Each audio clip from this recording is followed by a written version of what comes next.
ಭಾಲ್ಕಿ ತಾಲೂಕು ಆಡಳಿತ ಹಾಗೂ ಸಮಾಜ ಕಲ್ಯಾಣ ಇಲಾಖೆಯ ವತಿಯಿಂದ ತಹಶೀಲ್ದಾರ್ ಕಚೇರಿ ಸಭಾಂಗಣದಲ್ಲಿ ಇಂದು ಶ್ರೀ ಮಹರ್ಷಿ ವಾಲ್ಮೀಕಿ ಜಯಂತಿ ಆಚರಿಸಲಾಯಿತು.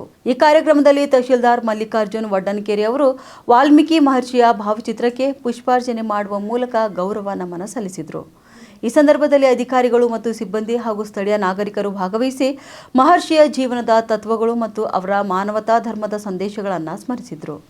ಉಪನ್ಯಾಸ ನೀಡಿದ ಕನ್ನಡ ಸಾಹಿತ್ಯ ಪರಿಷತ್ ಅಧ್ಯಕ್ಷ ನಾಗಭೂಷಣ್ ಮಾಮಡಿ ಅವರು ವಾಲ್ಮೀಕಿ ಮಹರ್ಷಿ ಅವರು ರಾಮಾಯಣದ ಮೂಲಕ ಸತ್ಯ, ಧರ್ಮ ಮತ್ತು ಮಾನವೀಯ ಮೌಲ್ಯಗಳನ್ನು ಸಮಾಜಕ್ಕೆ ಬೋಧಿಸಿದ್ದಾರೆ. ಅವರ ಉಪದೇಶಗಳು ಇಂದಿಗೂ ಪ್ರಸ್ತುತವಾಗಿವೆ ಎಂದು ಅಭಿಪ್ರಾಯಪಟ್ಟರು.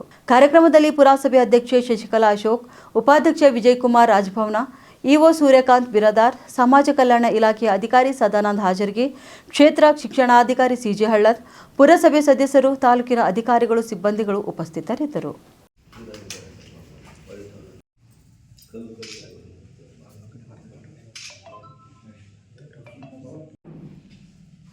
ಮಹರ್ಷಿ ವಾಲ್ಮೀಕಿ ಅವರಿಗೆ ಜಯವಾಗಲಿ. ಮಹರ್ಷಿ ವಾಲ್ಮೀಕಿ ಅವರಿಗೆ ಜಯವಾಗಲಿ.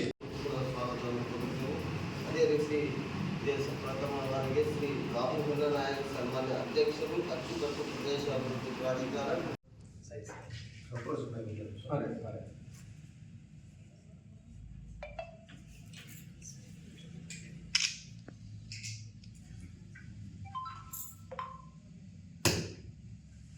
ಭಾಲ್ಕಿ ತಾಲೂಕಿನ ವಾಲ್ಮೀಕಿ ಸಮಾಜದ ಬಾಂಧವರಿಗೆ ಮಹರ್ಷಿ ವಾಲ್ಮೀಕಿ ಜಯಂತಿಯ ಶುಭಾಶಯಗಳನ್ನು ಕೋರುತ್ತಾ ತಾಲೂಕಾಡಳಿತದ ವತಿಯಿಂದ ನನ್ನ ಎರಡು ಮಾತುಗಳು.